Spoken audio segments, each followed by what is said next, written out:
right. The author of a fantastic book that's out there. You can go get it at the website fixingcongress.com or wherever books are sold. And that is Michael Johnson, a former government official. I got too much to encapsulate here, Mike, of all the jobs that you've had in government. Thank you so much for hopping on the program with us.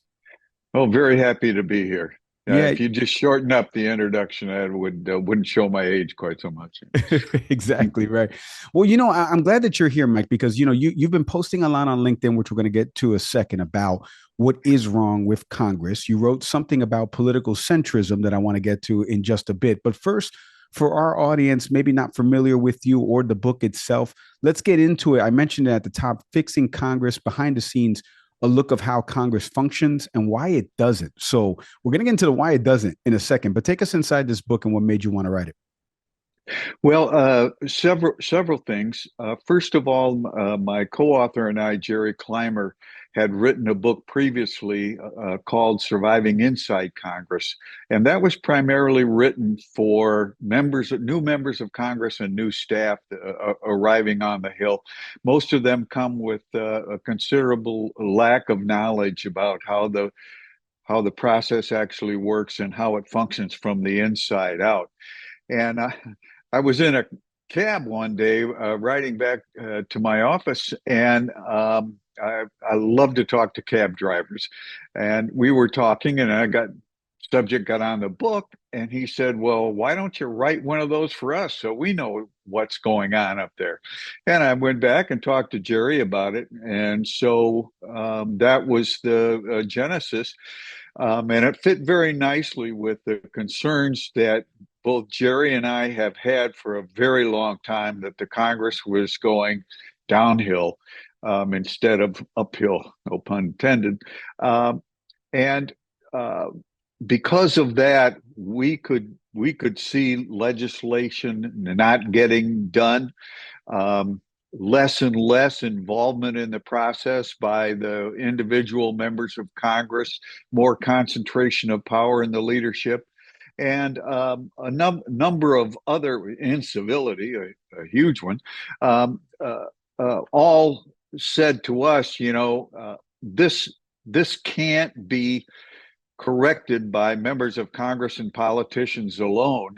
It's got to be done by the citizenry, and the more we explored that, we found citizens didn't have the knowledge they really needed to understand how it worked from the inside. And so so we set about writing the book. I like that because there's so many different places I can go in there. But I think one of the things that I wanted to ask you was, and Nick and I love doing this because we've had so many historians on the program, from Eric Foner to John Meacham to Lindsay Chervinsky, Mm-hmm. all talking about, and I always ask this question about, does history repeat itself? And a lot of it from historians is, no, it's not. It's kind of isolated. Yes, the events look similar, but they're not. One of the things that I'm noticing now, and maybe you can correct me if I'm wrong because of your subject matter expertise and years working, within Congress and the White House itself, but it just feels like I know more of the congressional folks now because of media, because of social media, because of the way things have changed, whether it's for good or for bad. And you can kind of get into that. But do you think that that kind of plays a role where I've had members of Congress tell me off camera that they've heard something from somebody in the halls. And then once that person goes on camera, it's something completely different than what they were just told, which leads to what you just mentioned, incivility and no ability to actually govern. Are you noticing that is not, maybe it's not the central cause of it, but is it one of the causes that you can truly pinpoint given your time working there? Well, absolutely. It is a principal cause, and we devote a chapter in the book to the fact that media has now become probably the most powerful influence in the political and legislative process. In order to get media, you've got to do exactly what you mentioned, and that is create the kind of messages, the 30-second sound bites, and the more cynical messages that get the air. A number of studies have been done and found that moderate or legislatively oriented members of Congress get far, far less coverage than those that use the megaphone and breathe fire most of the time. And most of those are legislators who really don't want to legislate. That's mundane. They've got a broader goal and objective in mind. So that has contributed significantly to it, and particularly now that the media, well, uh, traditional media has taken a different approach to objectivity and subjectivity. They now, many of the traditional media no longer believe that objectivity is important. We not only have to tell our readers what's going on, but we have to tell them what to think about it. And uh, and advocate a certain point of view around an issue, and that's to me and my experience inside.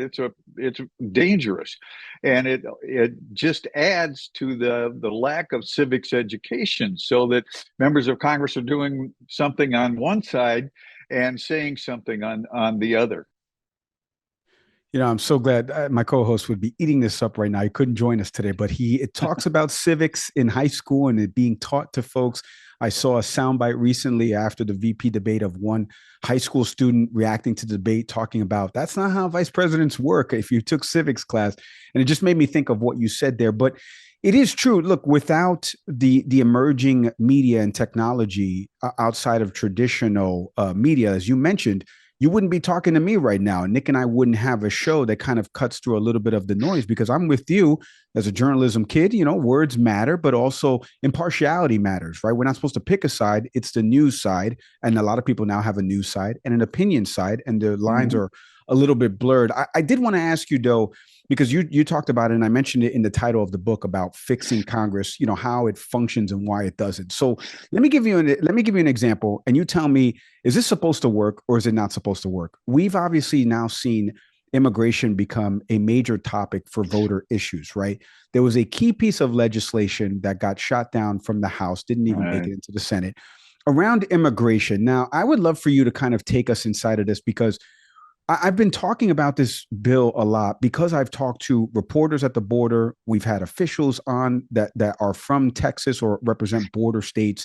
They've talked about the federal funding that goes into this because the crisis at the border is an administrative one. It is one where the agencies lack the manpower, the courts lack the manpower, which creates the backlog, but that's not as sexy to say, Mike. So I'm curious for you. You saw this bill get shot down. Can you kind of explain to our audience, would this bill have worked, helped tackle the problem? Like, what is Congress's role in tackling an issue like immigration that's happening across a bunch of its states on the U.S. Mexico Mm-hmm. border? Well, that bill would have helped the process. Almost any piece of legislation dealing with the border at this point would be beneficial, but that bill only dealt with certain elements of the immigration crisis, which used to be many years ago a problem, and now it's a full blown catastrophe, and there are so many tentacles reaching out from the immigration situation, now turning it at both borders, that it has become so complex you can't just solve it with one piece of legislation, and those attempts have been miserably unsuccessful. Those big omnibus bills where you try to throw everything in, well, everybody wants a little something else. It's got to be resolved incrementally. You have to deal with what you were describing, which is a critical problem: the lack of manpower, the uh, judicial kind of proceedings that no longer fit the circumstances, that are, way beyond their effectiveness, and then you've got more serious problems. The criminal side of it, the cartels, I read recently, are now taking in $1 billion a year with their activities on the border, both uh, getting people into the country at enormous prices these people can't afford. Also, the drug traffic. It's just those are judicial types of problems enforcement problems that need the help of Congress. And then you've got, all of the political problems in the interior of the country: Chicago, Denver, Philadelphia, New York. So many cities are being inundated with migrants, and they're just simply can't be accommodated in the schools and through law enforcement, housing, simple medical care, and just getting fed, providing jobs. All of those have contributed. So, what what happened with the bill you're talking about was really sad, and I was just mortified that Trump decided that it would be a better campaign issue than a legislative solution to a problem on which he had the upper hand.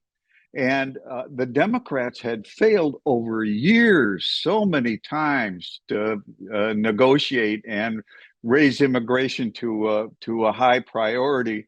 And here we are. Trump absolves them of all of that because of the headlines that he and Republicans got on one piece of legislation. It was really, really a shame. Yeah, no, you're right about that. It funnels into the follow-up question, which is, all right, the book is Fixing Congress. You outline, and I encourage people, like I said, go to fixingcongress.com if you want to order the book, or get it wherever books are sold. But you put in this about voters must be informed, study and demand changes. Obviously there's outside influences on Congress. So the internal operations too of Congress are a lot of the things that you guys touch upon in the book. I was just mentioning it before. We had a member of Congress on, Jasmine Crockett, who gave us statistics about this Congress right now will be the lowest bill passing Congress of all time. I think generationally, I think they're only going to get to like 30, 35 bills, something like that in a typical, Congress that's so low. Do you feel like the dysfunction in your recent memory, and given your history, is this one of the the lowest you've ever seen Congress at this point because of the dysfunction? So how do we fix it, Mike? Outside of reading your book, how do we fix it? Yeah. Well, start with the book. Right. There, you bring up so much, and I don't want to be the ghost of Congress past here, but when I was on the Hill during the Reagan, H.W. Bush part of that administration, and before that, we had political leaders in this country who were committed to good public policy. And that was the focus. My boss in Congress was a Republican leader, Bob Michael of Illinois.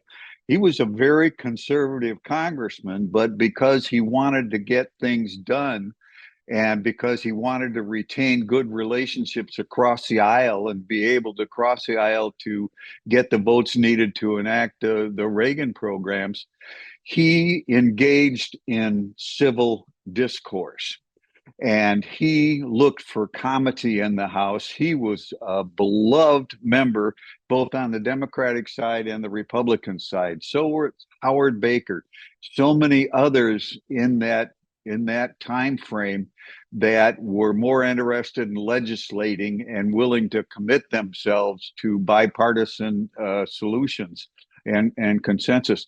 That has just disappeared. We have, I don't mean to prolong this, but we focused our book on five basic areas: civics education, where American citizens can't even pass the citizenship test that immigrants take, and civility, which has just gone haywire. It just doesn't exist anymore. And the only thing incivility produces is more incivility. So we're just continuing to get worse. Third is congressional reform. You mentioned the idea of media and lobbying and campaigns and partisan political parties that are all having a negative impact on the process. And then civics engagement, where people get involved in government at the local level or wherever, and they are learning the process through being active in it. And finally, is that the whole idea of congressional reform, some that are transformational, some that are procedural, and some that are just mechanical, operation wise. So those are the five key areas that we need to start focusing on instead of what's happening on a day-to-day basis. And the book is called Fixing Congress, Restoring Power to the People. You can go to fixingcongress.com to check it out, or you can buy the books wherever books are sold, Amazon, Walmart, Target. Mikey, you had too many jobs to list here. I couldn't give your whole resume out there to everybody, but I appreciate you coming on. Go check out the book for our audience out there. We'll put links in our show notes to be able to go purchase the book. Mike Johnson, thank you so much for hopping on the program. Continued success to you, my friend. Please stay safe. Oh, it was a great conversation, Mike. Thank you for it.